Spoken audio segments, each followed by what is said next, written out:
সোনারপুর গ্রামে এক ছোট্ট ছেলে বাস করত, তার নাম ছিল রহিম। সে পড়াশোনায় খুব মনোযোগী ছিল।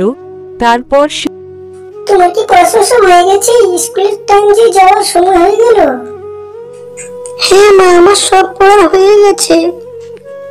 পর সে প্রতিদিন সকালে গ্রামের পথ ধরে হেঁটে যেত গ্রামের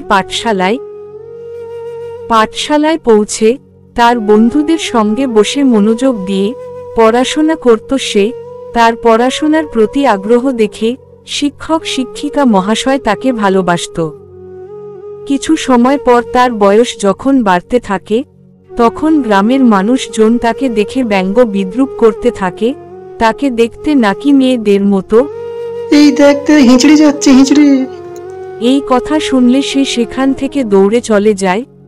বাড়িতে এসে কি হয়েছে রে? মা, আমি আর ঘর থেকে কখনো বেরোবো না। কেন রে, কি হয়েছে?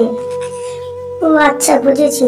ছেড়ে দে ওদের কথা, তুই তো আমার লক্ষ্মী সোনা ছেলে। তারপর একদিন গ্রামের মানুষেরা তাদেরকে, তোমার মা মেয়েকে গ্রামে আর থাকা যাবে না, গ্রাম ছেড়ে চলে যেতে হবে, তোমার গ্রামের পরিবেশ নষ্ট করছো। আমরা কি করলাম? আমরা তো গ্রামের এক কোণে পড়ে থাকি, বরং গ্রামের ছেলেরা আমার মেয়েকে বিদ্রুপ করে। তোমার মেয়ে হিজড়ে, বিদ্রুপ করবে না কি করবে? ভালোই ভালোই বলছি, এখান থেকে চলে যাও। হ্যাঁ, ছোট করে বলছি, আমাদের গ্রাম থেকে তাড়িয়ে দেবো। গ্রাম ছেড়ে যাবো কোথায়? জানি না তোমরা কোথায় যাবে, কিন্তু গ্রাম ছেড়ে চলে যাও। গ্রাম থেকে বিতাড়িত হয়ে রহিম ও তার মা শহরে চলে যায়। সেখানে গিয়ে উচ্চ শিক্ষায় শিক্ষিত হয়ে কয়েক বছর পর আবার গ্রামে ফিরে আসে। ফিরে এসে রহিম দেখতে পায় যে গ্রাম আগের মতোই রয়ে গেছে। তখন রহিম চুপ না থাকতে পেরে, ক্ষমা করে দিন হুজুর, আর কখনো ওই ভুল হবে না, গ্রাম থেকে তাড়িয়ে দেবেন না হুজুর। এখনো পর্যন্ত পুরাতন দিনের ভ্রান্ত ধারণা পড়ে আছেন। গ্রাম একবারে পরিবর্তন হয়নি এখনো। তুমি কে আমাদের গ্রামের বিষয় নিয়ে কথা বলছো? তোমাকে তোমরা চিনি না।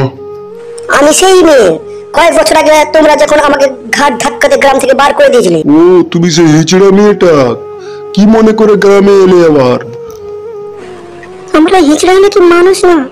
একটা কথা বলুন তো, আপনাদের মতো প্রজাতিদের ভুলের কারণে আজ হিজড়ার জন্ম হয়েছে, আর আপনারা বদনাম করছেন। তার কথা শুনে গ্রামের মানুষদের ভুল ধারণাগুলো ভেঙে যায়।